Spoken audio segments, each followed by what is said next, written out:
Welcome back to Fantasy Football Today. It's now time for Overreaction Monday. You're freaking out. We're going to calm you down a little bit, or maybe tell you it's time to panic. I don't even know which direction we're going because we got a lot of players to talk about. I'm Jamey. That's Heath. Joining us now, it's our buddy Chris Towers. And guys, let's get right to it. So Jonathan Taylor was a borderline first-round pick in the majority of leagues. He hasn't exactly gotten off to a great start. 10 carries, 64 yards on Sunday at the Titans. Overall, though, only one positive game where he's gotten double digits in PPR points on the season. That was in week 1 when he had the 6 catches, but he's yet to score a touchdown. People are freaking out, Heath. What should they do? Well, I don't think you should sell low on Jonathan Taylor. I think you should hold. I'm not sure I'd buy low on Jonathan Taylor, though, either. There were 3 things we were pretty excited about, besides the fact that we think Jonathan Taylor is a really good running back. This was a team, and the Colts was supposed to have a very good defense, a very good offensive line, and he was supposed to get a majority of the touches. I still think he's getting a majority of the touches, but Nyheim Hines' role is bigger than we behaved like it was all summer. The offensive line's not as good as we thought it was. The defense is certainly not as good as we thought it was. That will lead to more game scripts where Hines is playing at least as much as Taylor. I think he's a number 2 running back who looks more like a late round 2 pick than the late round 1 pick he was. And Quentin Nelson leaving the game on Sunday with a foot injury, ankle injury, whatever they're defining it as, but we know the foot has been a problem for him. Not going to help things for Jonathan Taylor, but yes, don't cut him. Don't sell him yet because you're selling low. But hopefully things will get better against the Dolphins defense that just allowed Peyton Barber to go for 100 yards. So hopefully the same thing happens for Jonathan Taylor. Chris, David Montgomery, I know is a big guy that you were targeting in a lot of your drafts. And week 1 looked awesome. 16 carries, 108 yards, and a touchdown against the Rams. The workload has been fantastic. He's been the guy. I know Damian Williams has been sprinkled in a little bit. But again, 1 touchdown on the season. The production in terms of his fantasy points has gone down on the sliding scale since week 1. They get the Lions in week 4, but still, people are panicked. What should they do? Yeah, I'll still be starting David Montgomery as a number 2 running back for week 4 against the Lions. But look, they've got to figure out their offense. I don't know, what the game plan was supposed to be in week 3 when you've got Justin Fields. You're not putting him in, on the move in the pocket, getting him outside of the pocket, using him in RPOs. Like, they really didn't do any of the things that you would think you would do with a guy like Justin Fields. And that's a concern for me for Matt Nagy because Mitchell Trubisky was a much better athlete than he got credit for, and his best success came when they were actually using him as a rusher, and they didn't really do it consistently. So I don't know if Matt Nagy's the guy who can take advantage of what Justin Fields brings, and in which case I don't know how good this offense can be, and they might actually, maybe be better off with Andy Dalton if they go back to him, at least in terms of David Montgomery's production, because he is getting a lot of targets. 8 targets in the last 2 games, 80% snap share. The kind of usage that makes you have to start him no matter what, but I hope the offense does get better. Nick Foles caught on the sideline talking to Andy Dalton saying the offense just isn't working. Chris Towers echoing that sentiment as well. I think a lot of us watching the game said, yeah, this offense probably not working very well, at least what we saw in week 3 against Chicago. Let's go down to Myles Gaskin, who I thought would be a very good fantasy asset with his role in the passing game. And look, the catches have somewhat been there for him, 12 catches on the season. But again, another player, no touchdowns, an offense that's down to starting quarterback. So Heath, people are ready to sit Myles Gaskin. They get the Colts this week. What should they do? It's funny. If you told me coming into the year, after 3 weeks, Myles Gaskin's going to be averaging 5.1 yards per carry, and he's going to have 12 catches in the first 3 weeks, I would have thought he was doing awesome. It's the Malcolm Brown thing, especially in short yardage, is really annoying. I am probably treating Gaskin more like a flex for the time being. He's a high-end flex in full PPR. He's a low-end flex in non-PPR. Still better than guys like Giovanni Bernard and James White, but not too far from those guys. I don't think you can treat him like a starting running back right now.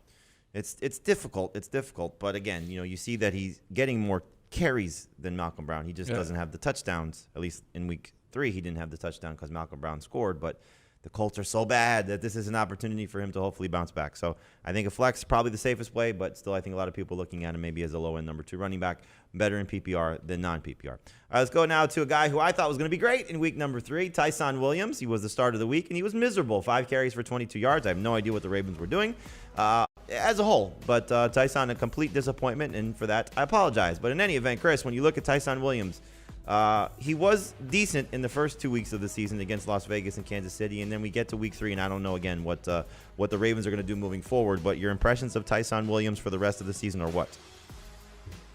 For one, there was no reason to expect this kind of usage was coming. He had 13 carries in week 2, 22 through the first 2 games.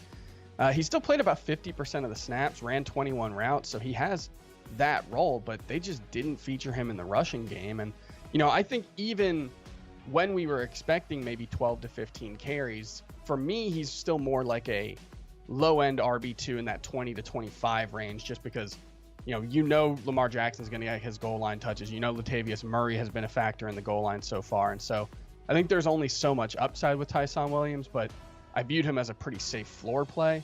Now I'm not sure you can view him as either of those things. I think, maybe moving forward, RB3 in non-PPR flex kind of player, but I can't trust him as an RB2 now.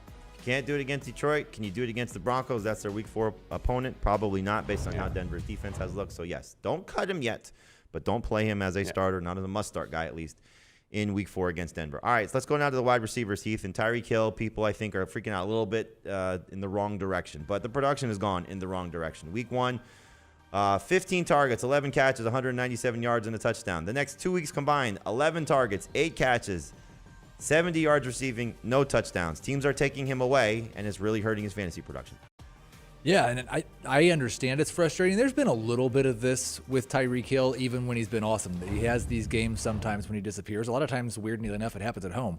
I just don't think there's anything you can do about it. There's nothing actionable here. I would buy low on Tyreek Hill. If somebody doesn't think he's a top 5 wide receiver anymore, I still think he'll be one of the top 2 or 3 wide receivers the rest of the season. So go buy low on Tyreek Hill. Go buy low. That's the best advice. And probably go buy low on Calvin Ridley, Chris, when you look at what has happened to him, a guy that we thought could be a top 5 receiver coming into the season. The targets have been there, at least 8 targets in each of the first 3 games. He does have a touchdown on the season. But what you're seeing is Matt Ryan not throwing the ball down the field, and that's impacting Calvin Ridley to whatever degree. He still got you at least 14 PPR points each of the last 2 weeks. But when I sent the question out on Twitter, who are you concerned about? The 2 names I got back the most were Jonathan Taylor and Calvin Ridley, so I thought we had to include Ridley on this list. Yeah, Ridley led the NFL in air yards last season, and it wasn't particularly close. I think it was like 200 to 300 yards above the number 2 guy. So the fact that he's gone from a 14.3 average depth of target to an 8.8 yard average depth of target, 12.2 yards before the catch to 5.6 yards before the catch, that just there aren't big plays happening for the Falcons right now. And I feel confident that Calvin Ridley, I don't think this is a Juju Smith-Schuster situation where he was, really benefiting from Julio Jones's presence. I think Calvin Ridley is an exceptionally talented player. I think he's better than Juju Smith-Schuster, and we will see better results moving forward. But I've got a lot of concerns about this offense and Matt Ryan in particular. He hasn't been all that good over the last couple of years. Touchdown rate below 5% in both 2019 and 2020.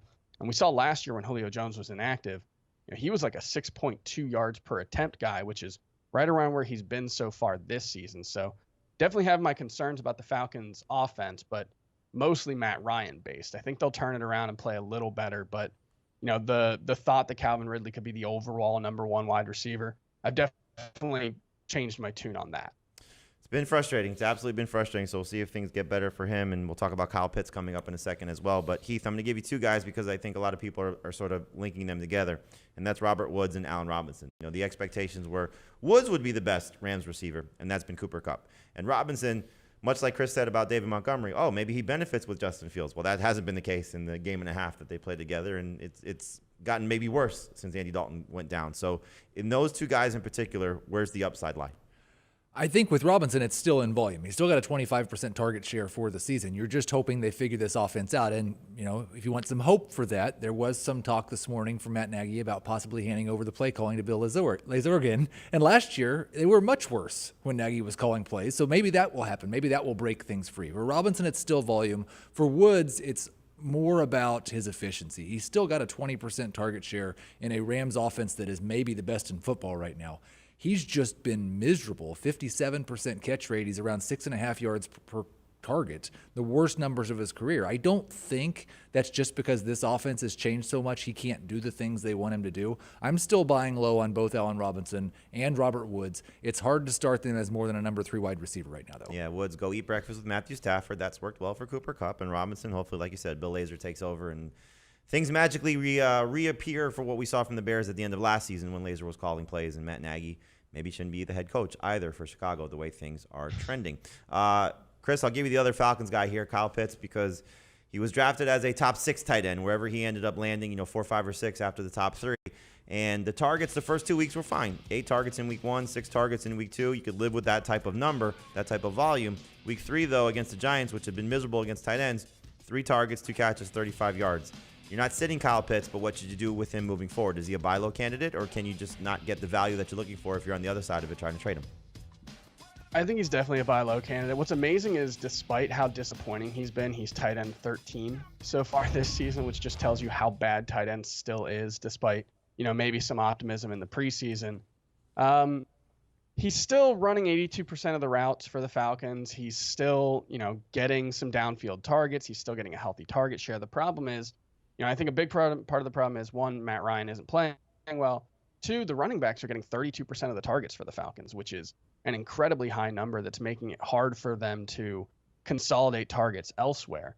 I think moving forward, if the Falcons can fix this offense, I think Kyle Pitts will be a big beneficiary of it. So you do have to just hang on to him. If you get the opportunity to buy low, I still do view him as a top 8 tight end moving forward. Hopefully things get better for him. We'll see how they do against Washington in week number 4, but people panicked. Again, when you see some of these tight ends that are struggling, this is why we say grade or late. And sometimes we have the poor performances. TJ Hawkinson had a bad game, but the first 2 were great. Mark Andrews, poor games the first 2 weeks. Week 3 was great. So hopefully a good game is coming for Kyle Pitts. I wouldn't necessarily panic too much, but like Chris said, still a guy you could start, but not necessarily to the same expectations after what we've seen now for the first 3 games of the season. A lot of this really is on Matt Ryan. He's just not getting the job done to support Calvin Ridley and to support Kyle Pitts the way that we were hoping. Want more of the Fantasy Football Today podcast and nonstop year-round fantasy advice? It's simple. Hit the subscribe button and hang with us all throughout the year.